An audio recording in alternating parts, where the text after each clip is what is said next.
ሰላም ጤና ይስጥልኝ። የማለዳ ግሎባል ቤተሰቦች የምሽት መረጃዎቻችን ማስደመጥ ጀመርን። ዋና ዋናዎቹን ላሰማችሁ።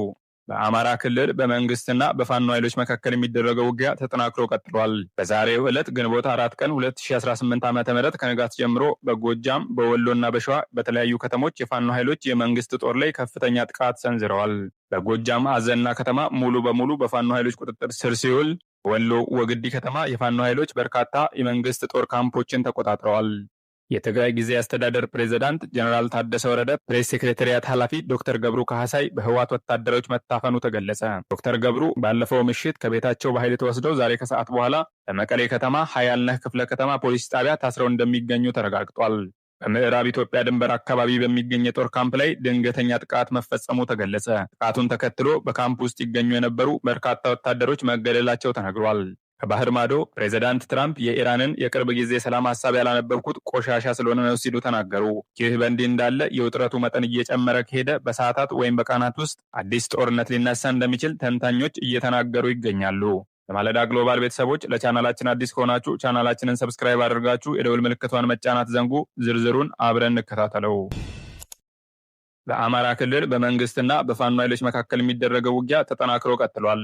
በዛሬው ዕለት ግንቦት 4 ቀን 2018 ዓ.ም ከንጋት ጀምሮ በጎጃም በወሎና በሸዋ የተለያዩ ከተሞች የፋኖ ኃይሎች በመንግስት ጦር ላይ ውጊያ ከፍተዋል። የፋኖ የመረጃ ምንጮች እንደሚናገሩት ጎጃም አዘና ከተማን ሙሉ በሙሉ ተቆጣጥረዋል። በወሎ ወግዲ ከተማ የፋኖ ኃይሎች በርካታ የመንግስትን ጦር ካምፖችን ተቆጣጥረዋል። በሸዋም እንዲሁ በእንጨቆረር ከተማ ከባድ ውጊያ እየተካሄደ ይገኛል። በሌላ በኩል ዛሬ ግንቦት 4 ቀን 2018 ከንጋት ጀምሮ በጎጃም ዞን አዘና ከተማ ከባድ ውጊያ ተካሂዶ ከፍተኛ ሰብአዊና ቁሳዊ ጉዳት ተመዝግቧል። የፋኖ ኃይሎች የአካባቢውን የብልጽግና ሊቀመንበርን ጨምሮ በርካታ ወታደሮች መግደላቸውን ተናግረዋል። በዛሬው ዕለት ሌሊት የፋኖ ኃይሎች በምስራቅ ጎጃም ዞን ደብረ ማርቆስ ከተማ ጥቃት ማድረሳቸውንም አስታውቀዋል። በጥቃቱ እርጋታው ትርፌ ዋለ፣ ከበደና መላኩ ተብለው የሚጠሩ ሚሊሻዎችን ጨምሮ 7 የክልሉ መንግስት የጸጥታ ኃይል አባላት መገደላቸውን የአማራ ፋኖ ብሔራዊ ንቅናቄ ቴዎድሮስ ዕዝ አስታውቋል። በተመሳሳይ በደብረ ብርሃን ከተማ አቅራቢያ በምትገኘው እንጨቆረር ከተማ በተደረገ ውጊያ 1 ሻለቃ አዛዥን ጨምሮ በርካታ የመንግስት ጦር አባላት ላይ ጉዳት መድረሱንና 1 ሻምበል አዛዥ በፋኖ ኃይሎች መያዙ ገልጿል። በሌላ በኩል በኢትዮጵያና ሱዳን አዋሳኝ በሆነው በምዕራብ አርማጭሆ ቀጠና የሚደረገው ወታደራዊ እንቅስቃሴ እየጨመረ እንደሆነ የመረጃ ምንጮች ገልጸዋል። በቀጠናው ከፍተኛ የፋኖ ኃይሎች እንቅስቃሴ እንዳለም ተነግሯል። በምዕራብ ወሎ ቀጠና ስትራቴጂካዊ ከተማ በሆነችው ወግዲ ዛሬ ግንቦት 4 ቀን 2018 ዓ.ም ውጊያ ተቀስቅሷል። ውጊያውን ተከትሎ የፋኖ ኃይሎች ወደ ከተማዋ ገብተዋል።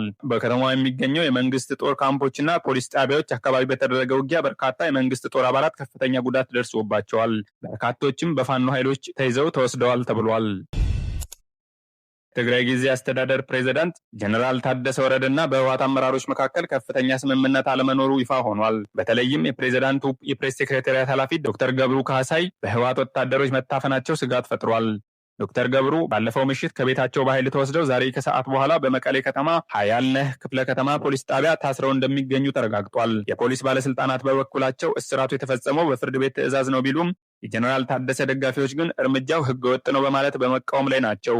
ይህ የውስጥ ግጭት በትግራይ ክልል ውስጥ ቀውሱን የበለጠ ሊያባብሰው እንደሚችል ተሰግቷል። የክልሉ ጊዜያዊ አስተዳደርን ስልጣን ሽረው ከደም አፋሳሹ የሰሜኑ ጦርነት በፊት የነበረውን መንግስት የመለሱት የደብረ ጽዮን ህወሓት የተለያዩ እርምጃዎችን እየወሰዱ ይገኛሉ። በምዕራብ ኢትዮጵያ ድንበር አካባቢ በሚገኝ የጦር ካምፕ ላይ ድንገተኛ ጥቃት መፈጸሙ ተሰማ። ጥቃቱን ተከትሎ በካምፕ ውስጥ ይገኙ የነበሩ በርካታ ወታደሮች መገደላቸው ተነግሯል። ይህ ጥቃት የተፈጸመው የኢትዮጵያ መንግስት በሱዳን ጦርነት ውስጥ በቀጥታ እየተሳተፈ ነው በሚል ክስ እየተነሳ ባለበት ወቅት ነው። የሱዳን ጦር በኢትዮጵያ ድንበር ላይ በርካታ ስትራቴጂካዊ ቦታዎችን እየተቆጣጠረ መሆኑን ገልጿል። በተለይም በምዕራብ አርማጭሆ አካባቢ የሱዳን ጦር አዳዲስ መንገዶችን በመስራት ላይ እንደሚገኝና ወታደራዊ ቁሳቁሶችን ወደ ድንበሩ እያጓጓዘ እንደሆነ ተነግሯል። ከዚህም ጋር ተያይዞ የሱዳን ጦር በኢትዮጵያ ድንበር ላይ ያሉ የጦር ክፍሎቹን ወደ ከፍተኛ ዝግጁነት እንዲሸጋገሩ ትዕዛዝ ሰጥቷል። በተለይም በምስራቅ ሱዳን ግዛቶች የሚገኙት 2ኛና 3ኛ እግረኛ ክፍሎች ጥበቃቸውን እንዲያጠናክሩ ተነግሯቸዋል። ኢትዮጵያና ሱዳን አሁን ሁለቱም ተቃዋሚዎቻቸውን እያስታጠቁ እየደገፉ ይገኛሉ።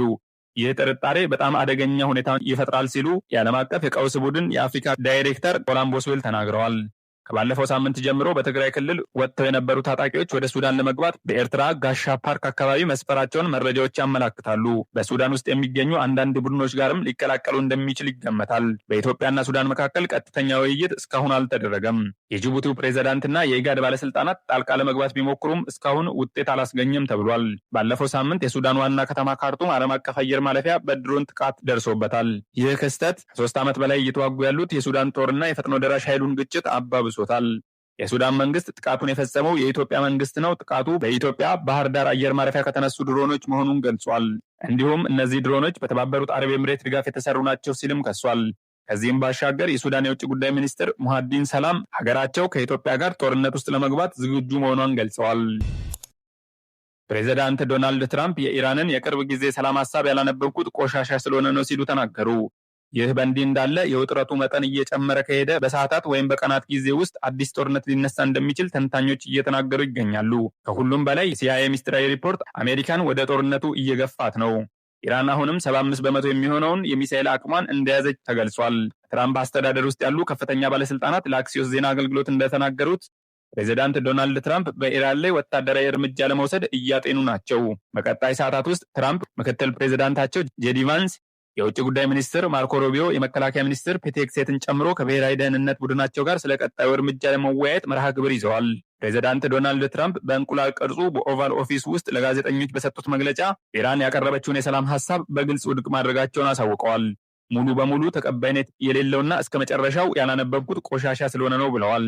የኢራን የውጭ ጉዳይ ሚኒስትር ቃል አቀባይ እስማኤል ባጋይ ኢራን ከዩራኒየም ማበልጸጊያ ጉዳይ ባሻገር በቀጠናው ጦርነት ማቆምና የሆርሙዝ የባህር ወሽመጥን መክፈት ላይ ማተኮር እንደምትፈልግ ገልጸዋል። ውጥረቱ እየተባባሰ ሲሆን የአሜሪካው ፕሬዚዳንት ዶናልድ ትራምፕ በኢራን ላይ መጠነ ሰፊ ወታደራዊ ጥቃት ሊከፍቱ መዘጋጀታቸውን ሲኤንኤን ዘግቧል። የአሜሪካ መከላከያ ሚኒስትር በሆርሙዝ ውስጥ ኢላማዎችን ለይቶ ጥቃት መሰንዘርን እንደ አማራጭ እየተመለከተ ነው። ለጉዳዩ ቅርበት ያላቸው ምንጮች እንደሚሉት ትራምፕ ኢራን በተኩስ አቁም ድርድሩ ላይ የሰጠችውን ምላሽ ፈጽሞ ተቀባይነት የሌለው በመሆኑ ጦርነቱን ለማስቀጠል ወስነዋል። በሌላ በኩል ደግሞ ኢራን ግልጽ ማስፈራሪያ ሰጥታለች። የኢራን ፓርላማ የብሔራዊ ደህንነት ኮሚቴ ቃል አቀባይ ኢብራሂም ራይዚ እንደገለጹት ከአሜሪካ ወይም ሌላ ሀገር ጥቃት ቢፈጸምባት ኢራን ዩራኒየምን በ90 በመቶ ደረጃ ማበልጸግ ትጀምራለች ብለዋል። ይህ ደግሞ የኒውክሌር ጦር መሳሪያ ለመስራት የሚያስችል ደረጃ ነው። የኢራን ምክር ቤት አፈ ጉባኤ መሐመድ ባጌር ጋሊባፍም አሜሪካ የኢራንን መብት ከማክበር ውጪ ሌላ አማራጭ እንደሌላት አሳስበዋል። አሁን ላይ የተወሳሰበ ጨዋታ እየተካሄደ ነው። ኢራን በአክሲዮስ ዘገባ መሰረት 14 ነጥብ ያካተተ የመግባቢያ ሀሳብ አቅርባ ነበር። ይህ ሰነድ ከዩራኒየም ማበልጸጊያ በተጨማሪ አሜሪካ እገዳዎች እንድታነሳና የተያዙባትን ገንዘቦች እንድትለቅላት ይጠይቃል። በሌላ በኩል የኢራን ፓርላማ አፈ ጉባኤ መሐመድ ባጌር ጋሊባፍ አሜሪካና ሳውዲ አረቢያ እንዲሁም አጋሮቿ ኢራን ላይ ወታደራዊ እርምጃ ለመውሰድ እንዳታስቡ ሲሉ አስጠንቅቀዋል። ምንም እንኳን እሳቸው ማስጠንቀቂያ ቢሰጡም አሜሪካ ፕሮጀክት ፍሪደም ስትል የጠራችውን ዘመቻ እንደገና ለመጀመር እያሰበች እንደሆነ ተሰምቷል። በሌላ በኩል ትራምፕ እስካሁን ያልተመቱትን ከ25 በመቶ በላይ የሚሆኑትን ወታደራዊ ኢላማዎች ለመምታት ተጨማሪ የአየር ጥቃት ሊፈጽሙ እንደሚችሉ ተጠቅሷል። ከአሜሪካ በተጨማሪ እስራኤላውያን ባለስልጣናት ጠንከር ያለ አቋም በኢራን ጉዳይ እየወሰዱ ነው።